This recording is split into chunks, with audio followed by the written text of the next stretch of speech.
Mga idol, nakabili na tayo ng rep ng biyanan ko. Ayan, ito ang rep ng biyanan ko. At saka ito yung pambili natin, may ilagay natin sa rep.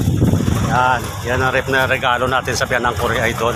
Kaya kahit pa paano, bigyan natin sa kaligayahan. Pangarap niya, pangarap ko rin na may bigyan siya. Ngayon, pag-uwi namin, siguro tuwang-tuwa na yan mga idol.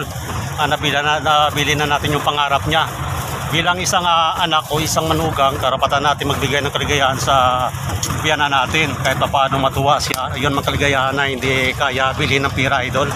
Importante, may bibigay mo yung kaligayahan ng isang tao. Ang pira, idol, ay baliwala lang yan. Kung ang tao, nalulungkot man lang. Kailangan kahit may kunting bagay tayo, matupad natin yung pangarap ng biyanan natin.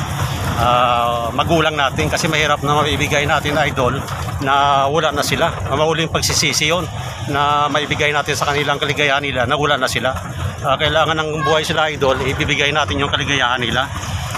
Bilang isang magulang, bilang isang manugang, bilang isang anak na, hindi man importante, idol, na magagaling tayo sa kanila na sila silang sa atin. Importante, kahit na mabiyanan natin yan, importante mahalin natin. Parang mahalin natin para magulang natin, mga idol. Yan ang importante dyan sa idol sa isang tao. Kailangan maibigay mo kaligayahan ng isang tao na kahit kailan hindi ang makakalimutan. Kaya may idol, mission accomplished. Ito, baba na kami.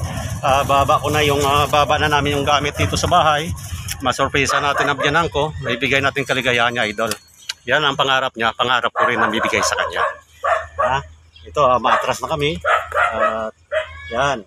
Yan na, idol. Maatras na kami. Ngayon, may baba na natin ito sa bahay. Yan. Atras na kami, idol. May baba natin sa bahay. Ang pangarap ng biyanan ko, matutupad yun na sa araw na ito. Oo.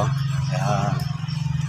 Kunting kaligayahan para sa kanila na matuwa man sila kahit kailan, idol, hindi na makalimutan na mayroon palang manugang na nagmamahal sa kanila ng lubos na parang tunay nilang anak. Oo. Yan. Yan na, idol. Tingnan natin reaksyon na biyanan ko, ha. Yan. Op, ya. Baba na tayo, idol. Yan. Yan mga bayaw ko. Ay, bayaw. Yan. Yan mga idol. Yan na. Ibaba na natin to yung gamit. Oo. Yan na. Bago gusto, bago. Oo. Baba na natin to. Ngayon, tulungan na ng mga bayaw ko rito pagbaba. Ay, bayaw. Yan. Yan na, oo. Long time no, oo. Yan, tulungan na bayaw, tulungan na mga idol. Bababa ito ang rep. Mga gamit. Baba muna natin mga gamit, mga idol. Yun, mga soft drinks para may lagay sa rep. Kahit pa paano kapag mainit ang panahon, may dudukutin na inumin. Oo. Yan. Yan, ay baba na nila ng mga bayaw ko yung mga gamit. Yun. Ang ipag ko, yan. Oo. Yun na. Yun na. Yun na.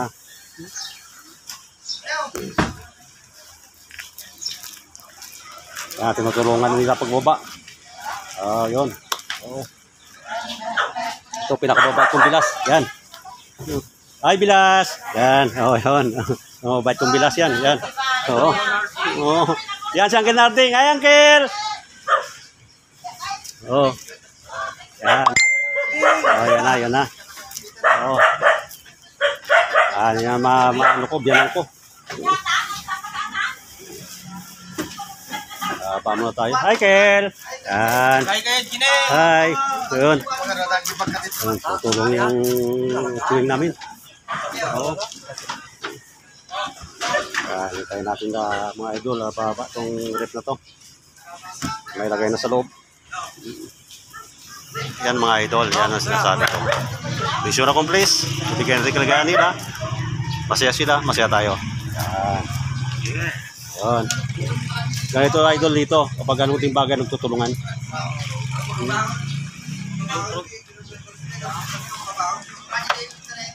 Yan. Boy! Yan, mapamangking ko, yan. Yan, yan, tulong sila pag ano ng rep.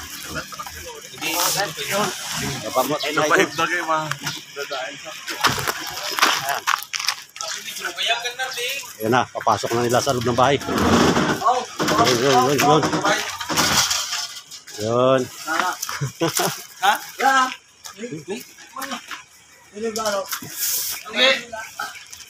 Ayan na, ipasok na nila. Yan. Oh.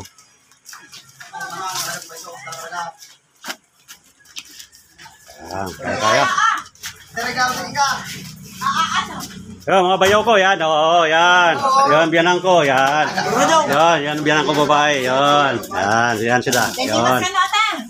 Ayun, dating na natin dito ngayon. Oo. Oo. Yan na.